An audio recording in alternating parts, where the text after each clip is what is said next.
There's been a lot of statements and noise over what's happened in Israel, which is completely understandable. I've made myself very clear where I stand on this, and my stance is for human life. I've already condemned Hamas multiple times, but, and there is a but, which doesn't diminish the loss of innocent Israeli life. It simply adds the context in which almost no one in the mainstream commentariat wants to acknowledge, which is Palestinians are facing genocide. Because we're not a normal country, it seems that after 3 years from stepping down as Labour leader, Jeremy Corbyn is still treated as the leader of the opposition. Wait a minute. Why you interrupt people when they're asking a question? Okay. Thank you. I'll go again then.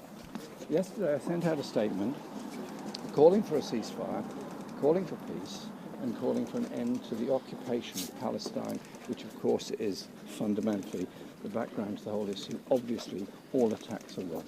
But do you Thank you. I think I've made my Hamas? point. I think I've made my point. Well, Very you haven't clear. quite made the point. No, no, wait a minute. What the man is saying is exactly right. Let's say it for the third time. How many times do you Yesterday, I sent out a The man is right what he's which saying. made it very clear. Take notice. I wanted peace, I wanted a ceasefire, and I wanted a process which ended the Israeli occupation of Palestine, which is fundamental to it. I don't support any attacks, therefore I criticise them all. And that, I think, is the end of the matter. Thank you. So Corbyn must have said something really bad to elicit this media circus, right? Well, let's have a look at what he said in a statement. The unfolding events in Israel and Palestine are deeply alarming. We need an immediate ceasefire and urgent de-escalation. And we need a route out of this tragic cycle of violence. Ending the occupation is the only means of achieving a just and lasting peace. Now, I, for one, think that's a very milquetoast diplomatic thing to say, right? I mean, that's the sort of thing a statesman would say. In fact, what a prime minister would say. But he's being attacked because he's not directly condemning Hamas. The problem here is that, in the eyes of the mainstream media, they want you to condemn Hamas, but they don't want you to condemn apartheid Israel. For Corbyn, he has represented a lot of Palestinians his whole life, so he doesn't want to fall into the trap of picking a side of the aggressor. Let's be completely real here. Those that condemn Hamas and have nothing to say about the occupation are firmly siding with the occupiers.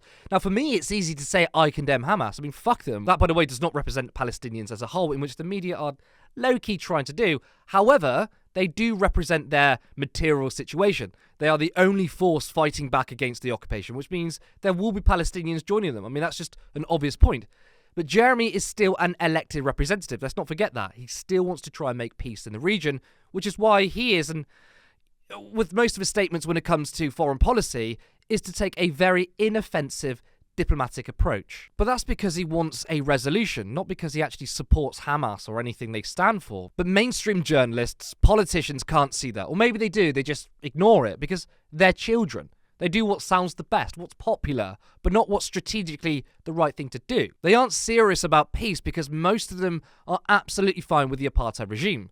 Being a politician that wants resolutions may not always say the most optically popular thing because they're not doing it to please members of the establishment, but rather are trying to achieve something, and that's Corbyn right here. It's very easy for politicians to beat with their chest condemning what happened in Israel, pretending that they care about innocent deaths and human rights, but on the other cheek will continue to support Saudi Arabia, many of whom supported the invasion of Iraq. If you want to judge someone's moral fibre, then consistency is key, and I think you can apply that to Jeremy Corbyn. But of course, this isn't just about Corbyn.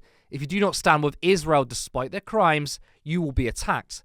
This is a now deleted tweet from Beth Winter, and if it's deleted, maybe it was something horrific. The tragic events in Palestine and Israel mean innocent civilians on both sides are suffering. We need an immediate de-escalation of the conflict and a ceasefire. The international community must engage both sides in the process of finding a peaceful resolution. What? I mean, that is an incredibly normal thing to say amongst the backdrop of the crap we are seeing. It really does put into perspective where we are as a country that Beth Winter was essentially bullied into deleting a statement like that, which I think is the correct thing to say. It is acknowledging the whole situation. Now contrast that with what Rachel Reeves said on the conflict.